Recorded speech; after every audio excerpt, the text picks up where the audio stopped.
नमस्कार, पूर्णचंद्र कांडपाल।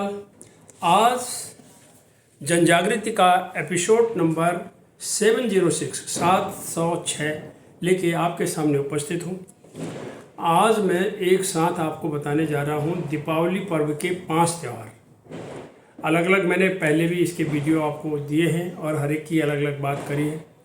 आज पांचों त्योहारों की बहुत ही सूक्ष्म चर्चा एक साथ कर रहा हूँ, तो आइए सुनते हैं। तो सबसे पहले 5 दिन और हर एक 5 दिनों की पौराणिक कहानी है। अलग अलग दिन की अलग अलग कहानी है। ये थोड़ा अध्ययन आपको करना पड़ेगा, समझना पड़ेगा।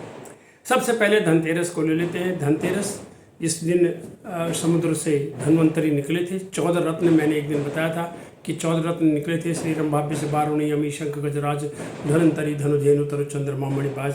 और उसमें आयुर्वेद के देवता जो है वो एक कलश लेकर के आते हैं और ये कृष्ण पक्ष त्रयोदशी को मनाया जाता है। उसके बाद आती है नंबर 2 में छोटी दीपावली, जिसको हम नरक चौदस, रूप चौदस या नरक चतुर्दशी भी कहते हैं। और ये कार्तिक मास के वही दूसरे दिन जो है धनतेरस के बाद कृष्ण पक्ष की चतुर्दशी को मनाया जाता है। नरक चौदस के दिन इसके पीछे की कहानी कि भगवान कृष्ण ने अपनी पत्नी सत्यभामा को सारथी बनाकर अत्याचारी नरकासुर राक्षस को मारा था और 16,108 कन्याओं को नरकासुर के बंधन से मुक्त किया था और उनको सम्मान के साथ अपने साथ जोड़ा था। इस खुशी में लोगों ने दीपों की कतार बनाई और रंग रोगन किया, घरों को सजाया, रंगोली बनाई। और नरक चतुर्दशी को आलस्य और अकर्मण्यता को मिटाने का त्यौहार भी कहते हैं। अब तीसरा आ जाते हैं। तीसरा जो है ये मुख्य त्यौहार हो गया दीपावली का, जो कि अमावस्या के दिन मनाया जाता है। और इस दिन लोग अपने घरों में स्वच्छता के बाद, रंग रोगन करने के बाद लक्ष्मी जी की पूजा करते हैं। उसको धन की देवी कहा जाता है। चौथा नंबर में आता है गोवर्धन, जो दूसरे दिन उसके बाद होता है। और इस दिन कहते हैं कहानी के अनुसार इंद्र ने वर्षा करी थी गोकुल में, तो उसका मान मर्दन करने के लिए भगवान कृष्ण ने गोवर्धन पर्वत को उठाया था और उसका मान मर्दन हुआ था। इसलिए गोवर्धन पर्वत की पूजा के में और श्री कृष्ण के प्रति श्रद्धा प्रकट करने के लिए ये मनाया जाता है। और उसके बाद है 5वें नंबर में भैया दूज। अब भैया दूज का मीन्स होता है कि भाई बहन का मिलन, और वैसे इसको यम द्वितीया भी कोई कहते हैं और टीका भी इसको कहा जाता है। तो कृष्ण जो है नरकासुर को मारने के बाद अपनी बहन सुभद्रा से मिलने गई थी, तो इस खुशी में भाई बहन का मिलन हुआ था नरकासुर को मारने के बाद। और ये कहानी तो ये है।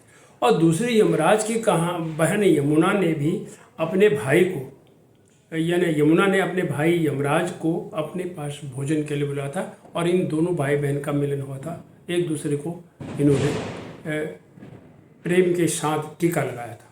तो ये है आज धनतेरस हो गया, छोटी दीपावली यानी नरक चौदस, रूप चौदस, नरक चतुर्दशी। तीसरे नंबर में आपको मैंने बताया मुख्य त्यौहार लक्ष्मी पूजन का, फिर चौथा गोवर्धन का और 5वां भैया दूज का। अब आगे बढ़ते हैं कि इसको हिंदू समुदाय यानी सनातन धर्म के अलावा जैन समुदाय के लोग भी मनाते हैं। और इस दिन उनका ये मान्यता है कि भगवान महावीर को इसी दिन मोक्ष प्राप्त हुआ था और महावीर स्वामी को निर्माण दिवस के बतौर इसे प्रकाश पर्व के तौर पर मनाते हैं और अंधकार मिटाने के लिए जगमग जगमग रोशनी करते हैं, दीप जलाते हैं। बौद्ध धर्म वाले का मानना होता है कि वो इसलिए दीपावली मनाते हैं, इसलिए प्रकाश कहते हैं, पर्व करते हैं इसको, कि उनके अनुसार इस दिन गौतम बुद्ध 17 साल बाद अपने अनुयायियों के साथ गृहनगर कपिलवस्तु तपस्या के बाद लौटे थे। और इस दिन जो स्तूप होते हैं, स्तूपों पर असंख्य दीप जलाए जाते हैं। तो जैन धर्म, बौद्ध धर्म, सनातन धर्म और भी विभिन्न धर्म दीपावली के दिन मनाए जाते हैं, लोग को मनाते हैं। हमें दीपावली पर अपना घर रोशन करने के साथ अपना मन भी रोशन करना चाहिए। दिल के अंदर जितने भी नरकासुर हैं उनको बाहर निकालना चाहिए। काम, क्रोध, मद, लोभ, मोह 5 विकारों को जो है दूर करना चाहिए और अपनी कमियों को पहचानना चाहिए, उनको स्वीकार करना चाहिए और उनको अपने मन से हटाना चाहिए।